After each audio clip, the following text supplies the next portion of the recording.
সাম্বার দিয়ে রুটি খেতে বেশ ভালোই লাগে। ইডলি ধোসা তো ভালো লাগেই, কিন্তু প্রতিদিন তার ইডলি ধোসা করা হয় না, কিন্তু রুটিটা করা হয়ে যায়। রুটির সাথে সাম্বার দিয়ে খেতে ভালো লাগে। আমরা তো একটা কাঁচা লঙ্কা দিয়ে দিলাম, তার একটা সিটি দিয়ে দিলে সাম্বারটা আমার হয়ে যাবে। তো আমার জলখাবার বানানো হয়ে গেছে, স্নান টান করে চলে এলাম। এবার আমরা জলখাবার খাবো। জলখাবারে তো বললামই যে আজকে সাম্বার আর রুটি বানিয়েছি। বলুন তাহলে খাবারটা দিয়ে দিই আর নিজেও খেয়ে।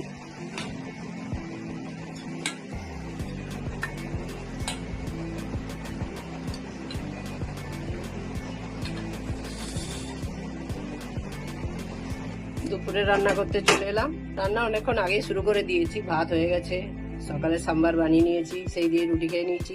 এখন একটা মিক্স তরকারি করব, কতগুলো চিংড়ি মাছ ভাজা আছে আগের দিনে, সেগুলোই মিশিয়ে দিয়ে দেবো, ভালো হয়ে যাবে তরকারি। আর কতগুলো মাছ ভাজা আছে আগের দিনের, সেগুলোই একটু মশলা দিয়ে করে দেবো, পেঁয়াজ টমেটো দিয়ে, তাহলেই রান্না হয়ে যাবে। বেশি কিছু করব না।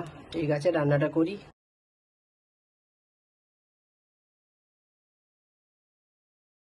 তরকারিটা হয়ে গেছে, মাছটা করে নিলে হয়ে যাবে।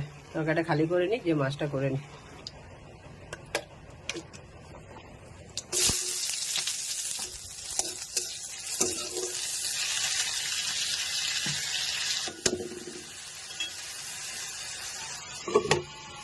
মশলাটা আমার কষা হয়ে গেছে, একটুখানি জল দেবো আজকে মাছটা হয়ে গেছে।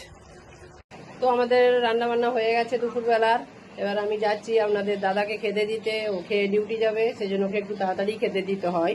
তো তার আগে বলি যে আজকে কি কি বানিয়েছি দেখাই। আজ এই যে হয়েছে সাদা ভাত, তারপর করে দিলাম মিক্স তরকারিতে কয়েকটা চিংড়ি মাছ দিয়ে দিলে বেশ তরকারিটা ভালো লাগে খেতে। আর হয়েছে ওই মাছের একটু ঝোল ঝোল মতো, পেঁয়াজ টমেটো মশলা দিয়ে। আর কালকের আছে এই কারি বানিয়েছিলাম, কারি আছে। তারপর ছোটো মাছের চচ্চড়ি আছে একটুখানি, আজকে খেয়ে নেবো। এটা কালকে খাওয়া হয়নি, বৃহস্পতিবার ছিল বলে। এই যে সাম্বার আছে, সাম্বারটাও দিয়ে দেবো, তাহলে আমি খেতে দিয়ে দিই।